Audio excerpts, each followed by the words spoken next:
আসসালামু আলাইকুম ওয়া রাহমাতুল্লাহি ওয়া বারাকাতুহু বিসমিল্লাহি ওয়াল হামদুলিল্লাহি ওয়াস সালাতু ওয়াস সালামু আলা রাসূলিল্লাহ ওয়া আলা আলিহি ওয়া আসহাবিহি ওয়া মান ওয়ালা ওয়া বা'দ ফাকাদ ক্বালা আল্লাহু তাআলা ফিত তানসীরিল আজিজ ওয়া ফুরকানিহিল কাদীম আউযু বিল্লাহি মিনাশ শাইতানির রাজীম বিসমিল্লাহির রহমানির রহিম ইন্না ইদ্দাতাশ শুহুরি ইনদাল্লাহি 12 শাহরান ফি কিতাবিল্লাহ ইয়াওমা খালাকাস সামাওয়াতি ওয়াল আরদা মিনহা আরবা'তুন হুরুম সাদাকাল্লাহুল আযীম।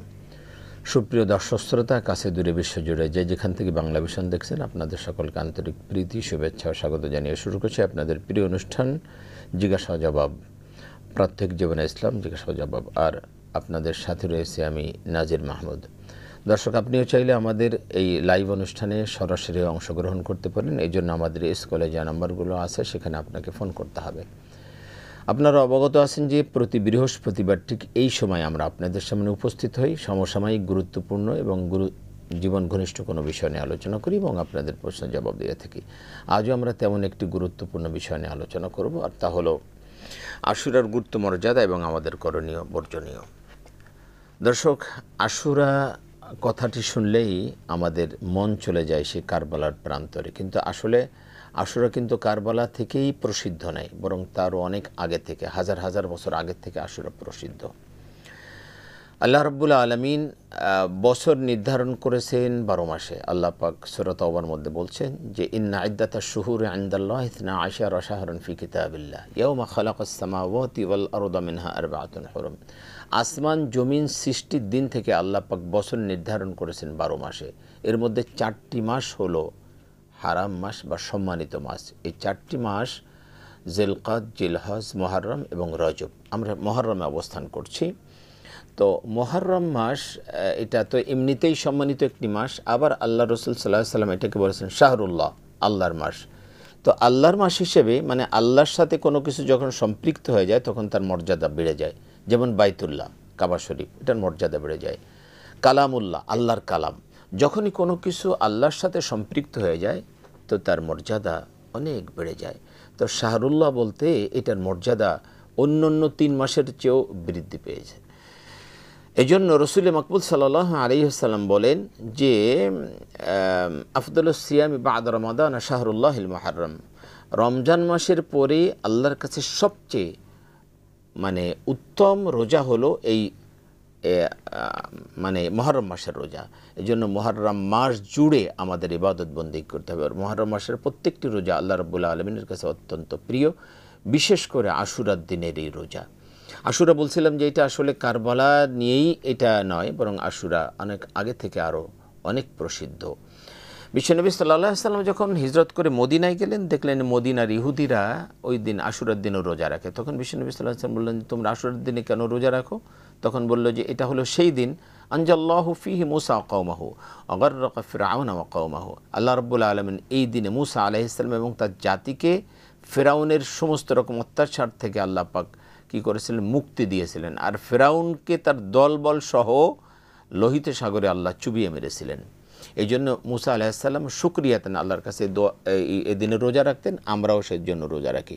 বিশ্বনবী সাল্লাল্লাহু আলাইহি ওয়াসাল্লাম বলেছেন নাহনু আহাক্কু আওলা বিমূসা মিনকুম। আরে মুসাকে অনুসরণ করার ব্যাপারে তো তোমাদের চেয়ে আমরা বেশি অগ্রগামী, সুতরাং আমরাও রোজা রাখবো। আল্লাহর হাবিব সাল্লাল্লাহু আলাইহি ওয়াসাল্লাম তিনি নিজেরও রোজা রাখলেন এবং সাহাবাদেরকে রোজা রাখতে বললেন। তাহলে বোঝা যায় যে সেই যুগ থেকে, অর্থাৎ হাজার হাজার বছর আগের থেকে এই আশুরার মর্যাদা, যেটা বিশ্বনবী সাল্লাল্লাহু আলাইহি ওয়াসাল্লাম বলেছেন, এবং সে কারণে আমরা রোজা রেখে থাকি এ দিনের রোজার ব্যাপারে রাসূল পাক সাল্লাল্লাহু আলাইহি ওয়াসাল্লাম বলছেন যে এটা এমন একটি রোজা যে আশা করা যায় 1 বছর পিছনের 1 বছরের গুনাহ আল্লাহ মাফ করে দেবেন।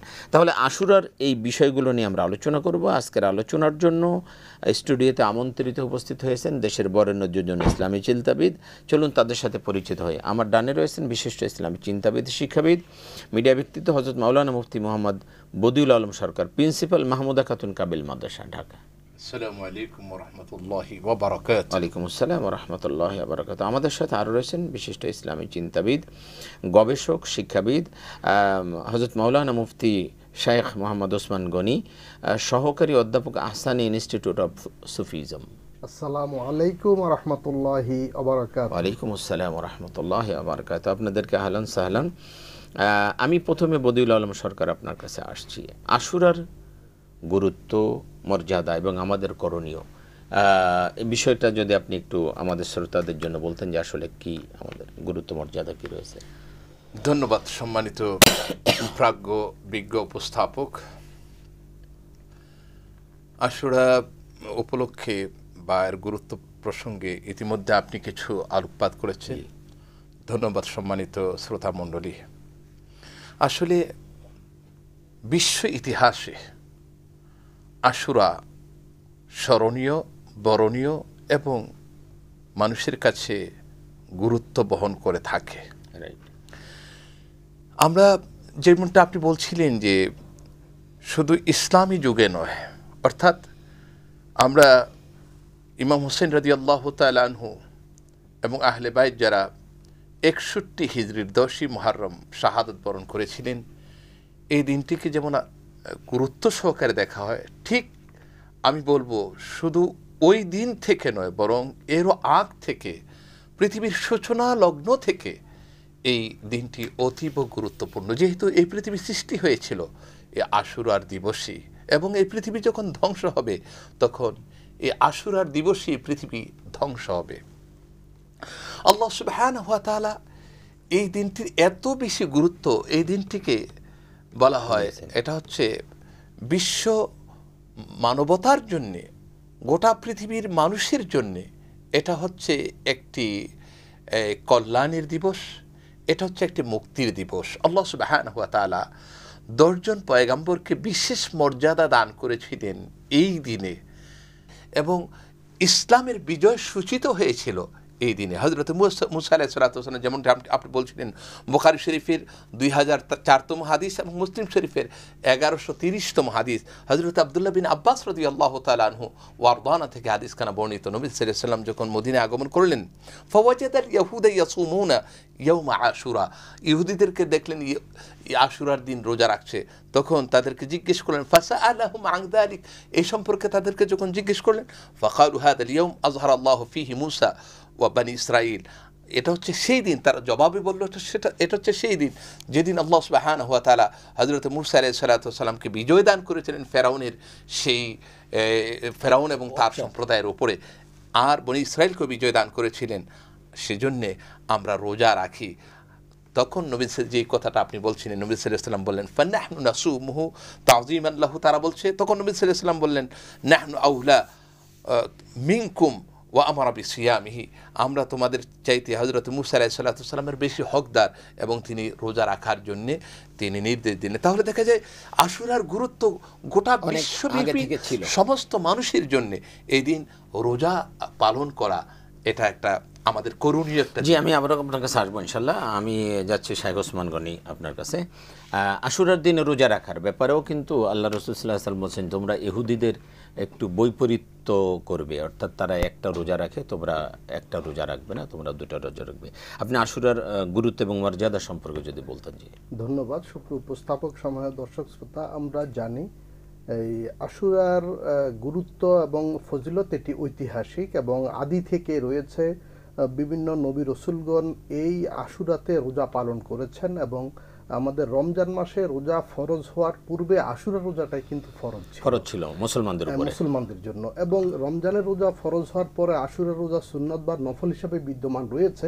কিন্তু সকল সুন্নত নফল রোজার মধ্যে আশুরার রোজাই হলো শ্রেষ্ঠ রোজা। এবং এই আশুরার দিনে আমরা এই নবী সাল্লাল্লাহু আলাইহি ওয়াসাল্লাম রোজা রেখেছেন, এবং তিনি বলেছেন দুটি রোজা রাখতে, যাতে ইহুদিদের সাথে সাদৃশ্য না হয়। এই জন্য 9 তারিখ 10 তারিখ, এই বছরে 9 তারিখ পড়বে শনিবার, 10 তারিখ রবিবার পড়বে, এবং প্রথম 10 দিন রোজা কোথাও এই যে শনিবার, কালকে শুক্রবার, পরে পরশুদিন শনিবার, এই শনিবার এবং তার পরের দিন রবিবার।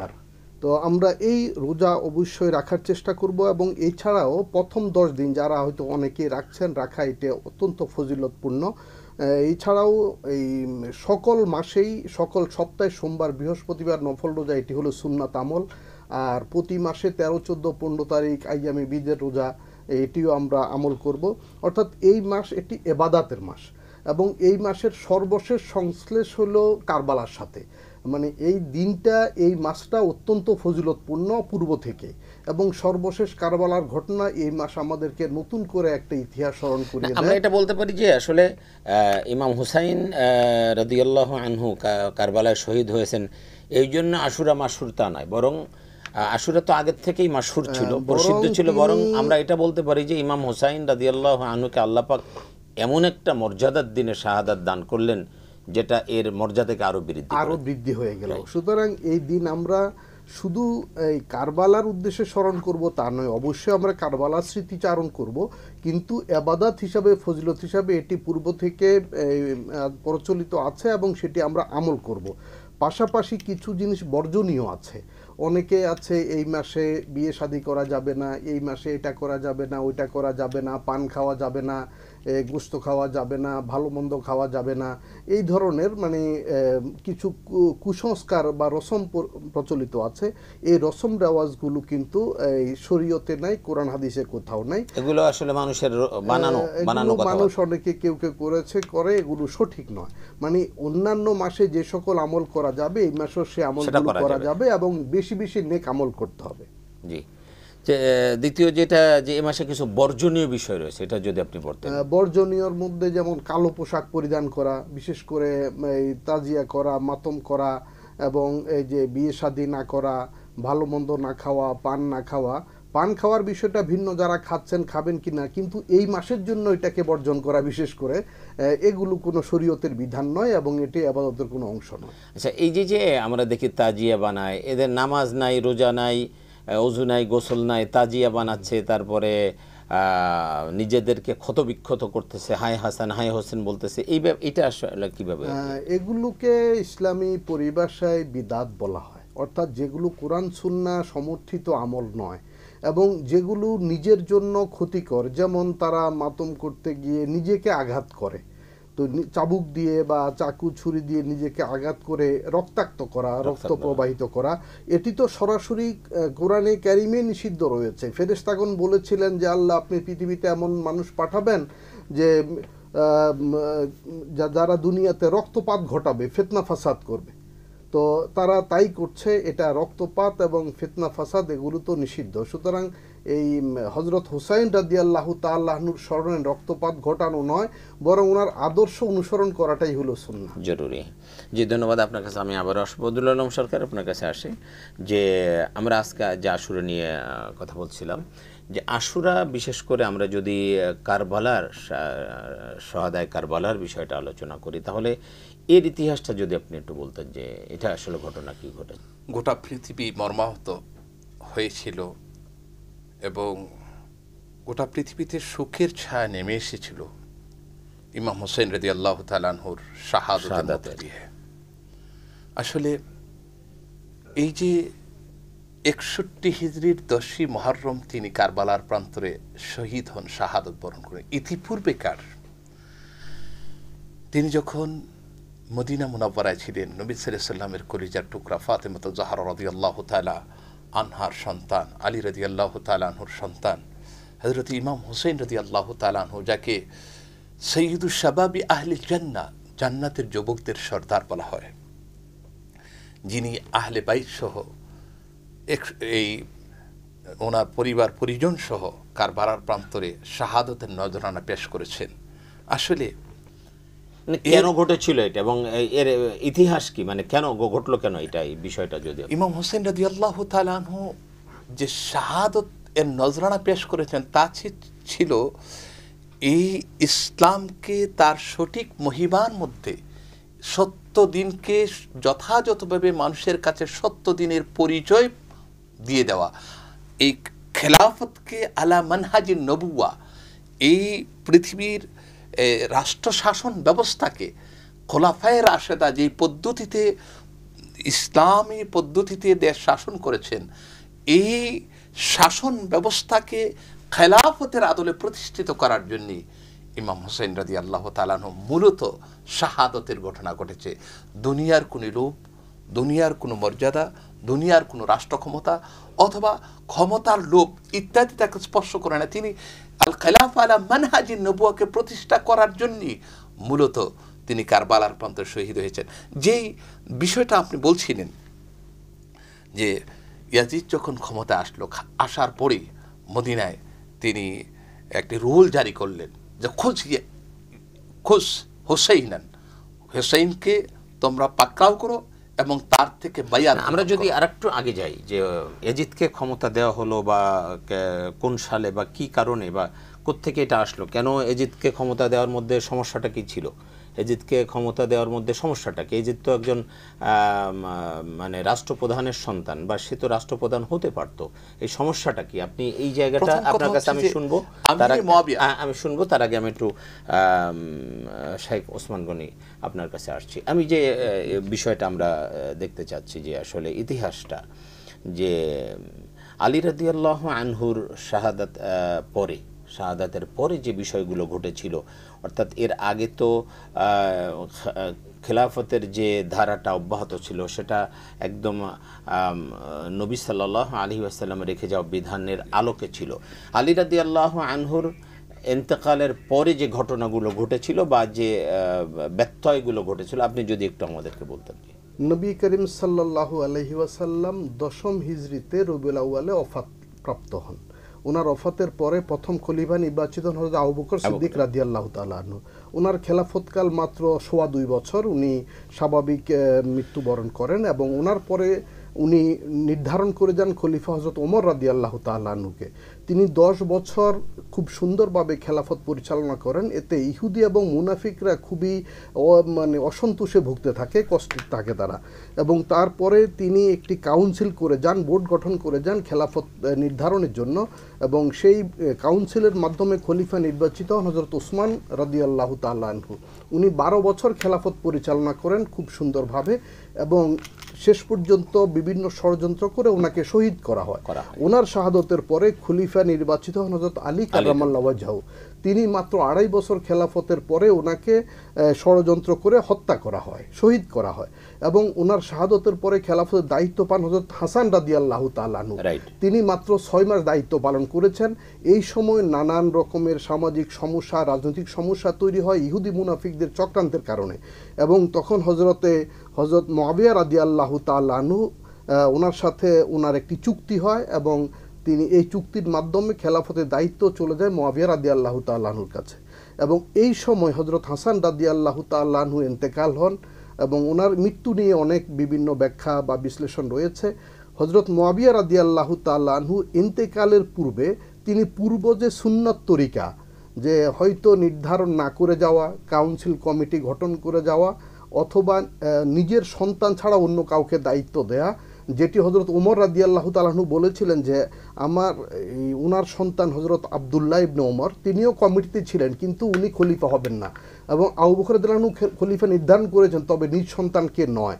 তো এইভাবে এই যে সুন্নাহ তরিকা যেটি আমরা দেখছি, যেটি প্রতিপালিত হয়ে আসছে, এর ব্যতিক্রম করে মুআবিয়া রাদিয়াল্লাহু তাআলা আনহু বিশেষ বিবেচনায় নিজ সন্তানকে দায়িত্বটা দিয়েছিলেন। এখান থেকে সমস্যাটি তৈরি হয়, এবং দুর্ঘটনাবশত ইয়াজিদ মুআবিয়া রাদিয়াল্লাহু তাআলার সন্তান হওয়া সত্ত্বেও সে কিন্তু সঠিক সুন্নাহর উপরে ছিল না।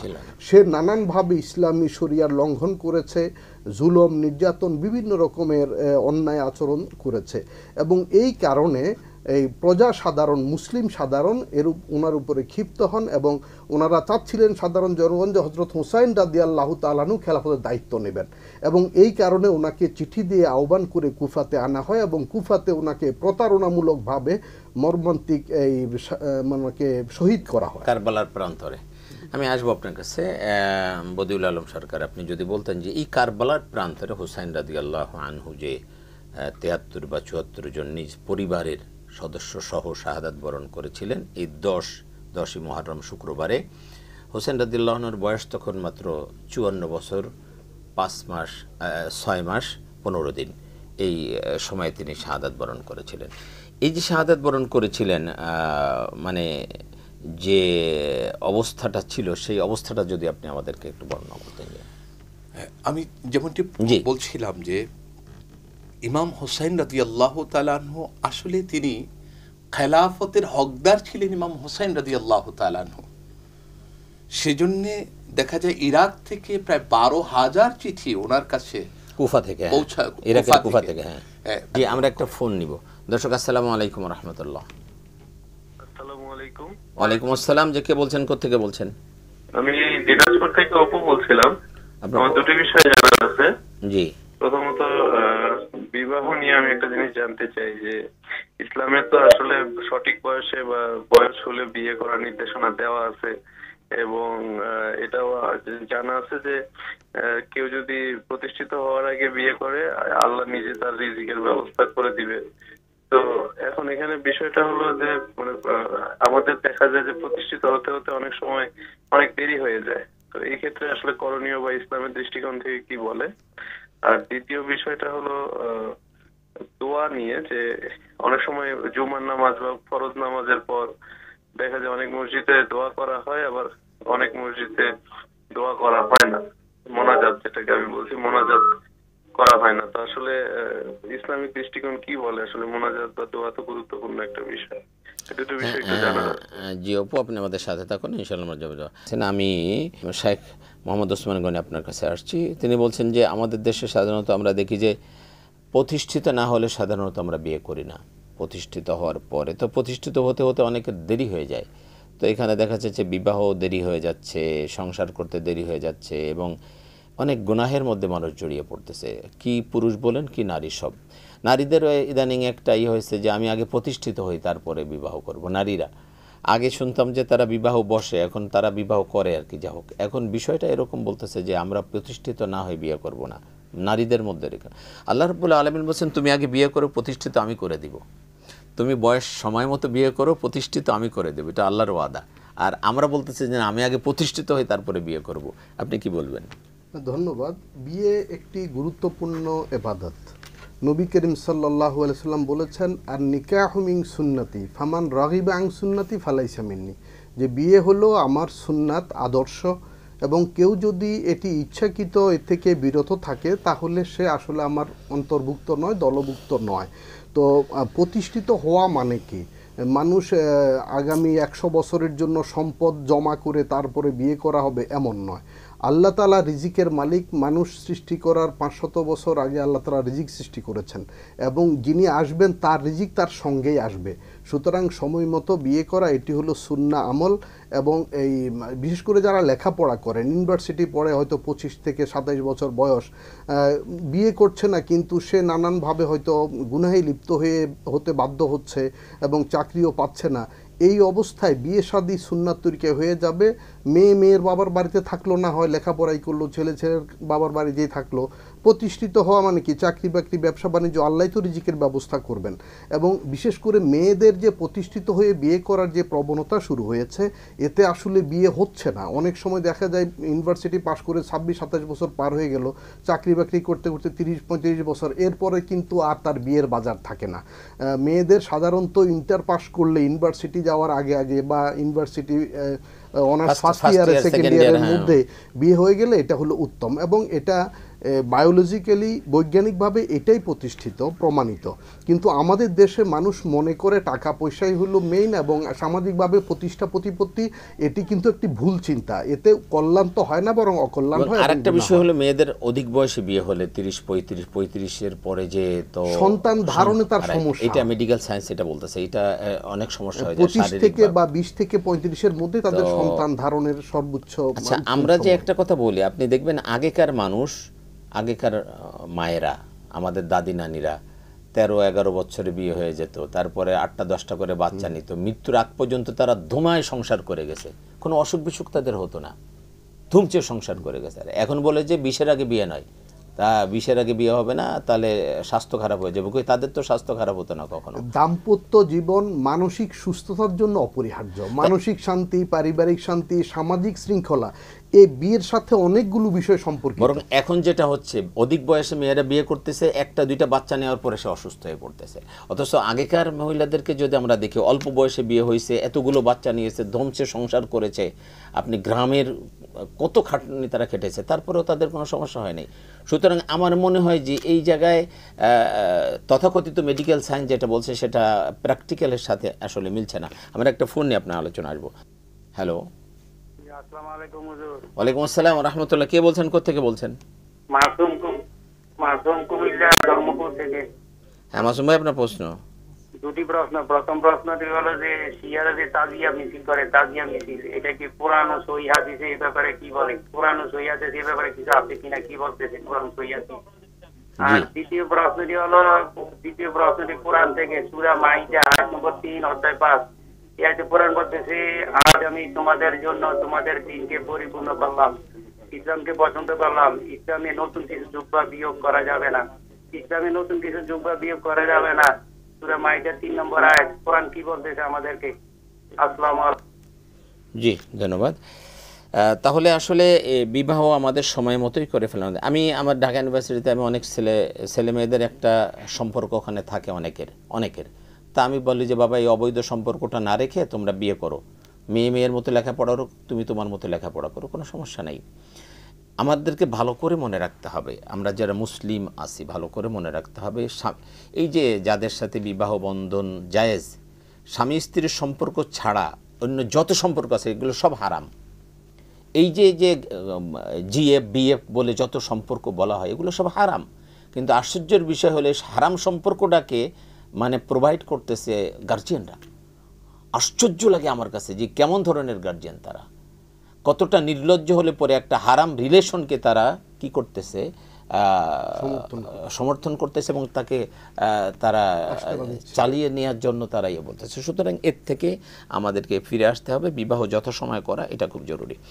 আমি বদিউল আলম স্যারকে আপনার কাছে আসছি। আমাদের অপু ভাই আরেকটি প্রশ্ন করেছিলেন যে দোয়া করা কোনো জায়গায় দেখা যায় যে নামাজের পরে মোনাজাত করা, কেউ করছে কেউ করছে না, বিষয়টা আসলে কি হবে, আপনি কি বলবেন? ধন্যবাদ। আসলে নামাজের পর দোয়া করা, বিশেষ করে ফরজ নামাজের পর দোয়া করা, এটা হাদিসের মধ্যে আসছে। হযরতে আবু উমামা রাদিয়াল্লাহু তাআলা আনহু আরদানা থেকে হাদিস বর্ণিত, তিনি বলেছেন সাআলতু রাসূলুল্লাহ সাল্লাল্লাহু আলাইহি ওয়াসাল্লাম আইয়ু দুআই আসমা, আমি নবী সাল্লাল্লাহু আলাইহি ওয়াসাল্লামকে জিজ্ঞেস করলাম, ইয়া রাসূলুল্লাহ কোন দোয়া সবচেয়ে বেশি আল্লাহর কাছে কবুল, কোন দোয়া আসমা মানে বেশি আল্লাহ শুনেন, আল্লাহ কবুল করেন? তখন নবী সাল্লাল্লাহু আলাইহি ওয়াসাল্লাম বললেন দুবুরুস সালাতিল মাকতুবা ওয়া জাওফুল লাইলিল আখির, এই ফরজ নামাজের পর যে দোয়াটা এটা, এবং জাওফুল লাইলিল আখির অর্থাৎ তাহাজ্জুদের সময়, রাত্রির মধ্যভাগের শেষ অংশে, এই দুই সময়ের দোয়া আল্লাহ সুবহানাহু ওয়া তাআলার কাছে কবুল। আমাদের দর্শক যেটা জানতে চাইছেন সেটা সম্ভবত এই যে প্রত্যেক নামাজের পরে সম্মিলিত মোনাজাত যেটা, এইটার ব্যাপারে আসলে আমি এটাই বলছিলাম যে এখানে যে নবীজি সাল্লাল্লাহু আলাইহি ওয়াসাল্লাম কি এমন কোন হাদিস বলেছেন যে হাদিসের আমল নবীজি করেন নাই, এমন কোন কথা হাদিসের মধ্যে নেই। না, আমল করার জন্য না করার জন্য তো আসলে নিষেধাজ্ঞা দরকার নেই, বরং আমল করার জন্য কোনো সুন্নাহ থাকতে হবে। আমল করেছেন নবীজি এরকম কোন হাদিস আছে কিনা? এটা এক নাম্বার হাদিস বলেছেন যে চারটি বিষয় এখানে। এক হলো ফরজ নামাজের পর মুত্তাসিল সাথে সাথে দুই সম্মিলিতভাবে, 3 নাম্বার হাত তুলে, এবং এই 4 নাম্বার হলো ইজতিমাইভাবে সম্মিলিতভাবে যে হাত তুলে দোয়া করা। তো এটি বলছেন যে এটি নিয়মিত করা, এটাকে জরুরি মনে করা সঠিক না। তো এই জন্য অনেকখানে এগুলো করছেন, অনেকখানে করছেন না। আসলে এটি কোনো এই নামাজের সাথে জরুরি কোনো বিষয় না, দোয়াটা স্বতন্ত্র নামাজের বাহিরের একটা, এবং নামাজের শেষে তো আমরা যেমন এই পড়ি দোয়া মাসুরা তো আছে নামাজের শেষে, নামাজের শুরুতে সূরা ফাতিহা আছে, এবং এই যে নামাজের পরে নবীজি যে দোয়াগুলো পড়েছেন মাসনুন দোয়াগুলো আছে। তো হাত তোলা না তোলা এই বিষয় নিয়ে উলামা ইকরাম মুজতাহিদ ফকিহগণ ভিন্ন মত করেছেন ওই 4টি কারণে, যে সম্মিলিতভাবে সাথে সাথে ঐক্যবদ্ধ সবাই একত্রিত হয়ে হাত তুলে দোয়া করা, এই নিয়ে ভিন্নতা আছে। সুতরাং এটা খুব পক্ষে বিপক্ষে মতামত আছে। সুতরাং এটা নিয়ে আমরা বাড়াবাড়ি না করি, করলে করলাম, না করলে না করলাম। মাসুম ভাই ধর্মতলা থেকে জানতে চেয়েছেন তাজিয়া মিছিল করা এটা জায়েজ আছে কিনা? তাজিয়া মিছিল, আমরা একটা কথা, আমি কাজী নজরুলের ওই কথাটা ফিরে এলো, আজ সেই মুহররম মাহিনা, দেখ চাই মার্সিয়া ক্রন্দন চাহিনা। আমরা ইমাম হোসেন রাদিয়াল্লাহু তাআলা আনহুর জন্য যে তাজিয়া মিছিল করা হয়, আসলে আদর্শটা কি? আদর্শটা হচ্ছে দিনকে, ইসলামকে প্রতিষ্ঠিত করা আলা মানহাজিন নবুওয়া আলাল খেলাফা ওয়া মানহাজিন নবুয়া, এইভাবে প্রতিষ্ঠিত করা খোলাফায়ে রাশেদান যেভাবে দিনকে প্রতিষ্ঠা করেছেন এবং নবী সাল্লাল্লাহু আলাইহি ওয়াসাল্লামের সুন্নত তরিকা অনুযায়ী। এখন এইটা হলো জরুরি। তাজিয়া মিছিল তো ইমাম হোসেন রাদিয়াল্লাহু তাআলা আনহু যে জন্য শাহাদত বরণ করেছে তার ধারে কাছেও যায় না, এবং এর সাথে ইসলামের সাথে এর কোনো সম্পর্ক নাই। আমরা অবশ্যই পরামর্শ দেব যে তাজিয়া মিছিল ইসলামের মধ্যে না, এটা ইসলামের বাইরে একটা। জি জি জি। ধর্মতলা থেকে মাসুম ভাই আর একটা প্রশ্ন করেছেন, আমি ওসমান গনি আপনার কাছে জানতে চাচ্ছি। উনি আল-ইয়াওমা আকমালতু লাকুম দীনাকুম ওয়া আতমামতু আলাইকুম নি'মাতি ওয়া রাদিতু লাকুমুল ইসলাম দীনা, একমাত্র দিন ইসলামকে আমি গ্রহণ করলাম। এই ব্যাপারে উনি একটু জানতে চাচ্ছিলেন, আপনি ছোট করে যদি এটা ব্যাখ্যা করতেন। ইসলাম পরিপূর্ণ জীবন বিধান এবং আল্লাহর কাছে গ্রহণযোগ্য একমাত্র দিন হলো ইসলাম, এটা আমরা জানি। এবং ইসলামের নতুন কিছু সংযোজন বিয়োজনের সুযোগ নেই। আর এই আয়াতটা এমন একটা ঐতিহাসিক দিনে অবতীর্ণ হয়েছিল, একদম বিদায় হজে আল্লাহর হাবিব সাল্লাল্লাহু আলাইহি ওয়াসাল্লাম যখন আরাফার ময়দানে জাবালে রহমতের পাদদেশে ভাষণ দিবেন, তখন কিন্তু আয়াতটা অবতীর্ণ হয়েছে যে আজকে আমি ইসলামকে পরিপূর্ণ করে দিলাম এবং তোমাদের জন্য ইসলামকেই মনোনীত দিন হিসাবে আমি নির্বাচন করলাম। আমরা যে আলোচনায় ছিলাম যে কারবালার প্রান্তরে ইমাম হুসেন রাদিয়াল্লাহু আনহুর শাহাদাত নিয়ে আপনি আলোচনা করতেছিলেন, আপনি যদি আমাদের দর্শকদের জন্য লাস্ট কিছু কথা বলতেন যে আসলে ঘটনা কি ঘটেছিল। এবং যে আমরা আলোচনা করছিলাম যে ইমাম হুসেন রাদিয়াল্লাহু তাআলা আনহুর শাহাদাতটা এটা দুনিয়ার কোনো মোহ ছিল না, এটা ছিল ইসলাম এবং সঠিক দিনকে মানুষের কাছে পৌঁছে দেওয়ার জন্য। আজকে আমরা যে দিন পেয়েছি, সঠিক যে দিন, যে দিনের মধ্যে নামাজ আছে, রোজা আছে, হজ আছে, যাকাত আছে, মানুষের অধিকার প্রতিষ্ঠার কথা আছে, এবং গোটা পৃথিবী এবং পারলৌকিক জীবনের কল্যাণের কথা আছে, এবং ফুল কমপ্লিট দিনের যে বিষয়টি ইয়াজিদের আমলে এটা ফুল চেঞ্জ হয়ে গিয়েছিল। সেজন্য ইমাম হোসেন রাদিয়াল্লাহু তাআলা আনহু দিনকে তার সঠিক মহিমা প্রতিষ্ঠিত করার জন্য তিনি জীবন দিয়েছিলেন কারবালার ময়দানে 61 হিজরির 10ই মুহররম। মুষ্টিময় কয়েকজন আহলে বাইত 72 জন যারা নাকি যাদের কাছে তেমন অস্ত্র ছিল না, যারা প্রশিক্ষিত ছিল না, ইয়াজিদের 22,000 সৈন্যবাহিনীর সামনে তারা দাঁড়িয়েছিলেন। সেদিন ইমাম হোসেন রাদিয়াল্লাহু তাআলা আনহু তাদেরকে বলেছিলেন, তোমাদের মধ্যে কি এমন একটি লোক নাই যে নবী সাল্লাল্লাহু আলাইহি সাল্লামকে জানিয়ে চিনিয়া, তোমরা কি আমাকে চিনো না? আমি হচ্ছে মুহাম্মদ রাসূলুল্লাহ সাল্লাল্লাহু আলাইহি সাল্লামের নাতি। যদি তোমাদের অবিশ্বাস হয় তাহলে তোমরা কাউকে জিজ্ঞেস করো, আমি যা বলছি সত্য বলছি, আমি তো তোমাদের সাথে যুদ্ধ করার জন্য আসিনি।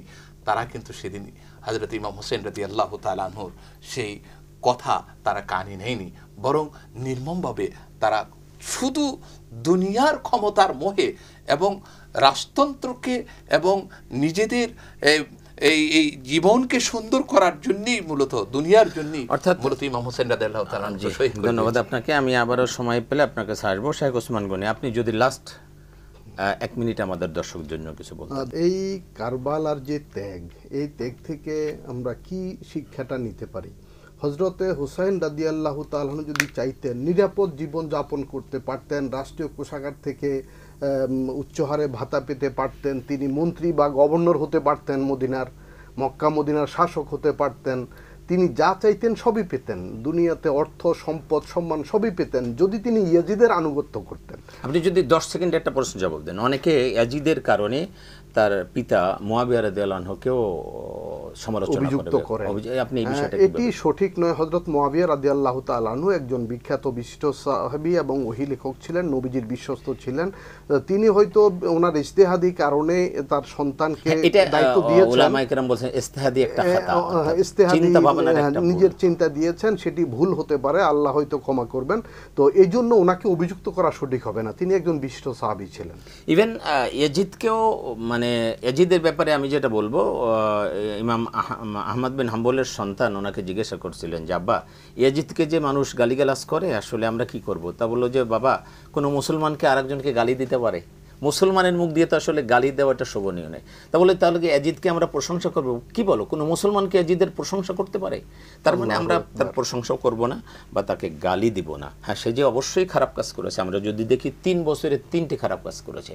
সে যখন 61 হিজরিতে ক্ষমতা গ্রহণ করলো, তখন এই 61 হিজরির এই আশুরাতে তিনি নবী পরিবারের সদস্য এবং নবীর কলিজার টুকরা ইমাম হুসাইন রাদিয়াল্লাহু আনহুকে একেবারে পারিবারিক 63 জন 64 জন সপরিবারে এখানে শহীদ করে দিয়েছিল। এটা হলো 61 হিজরির ঘটনা।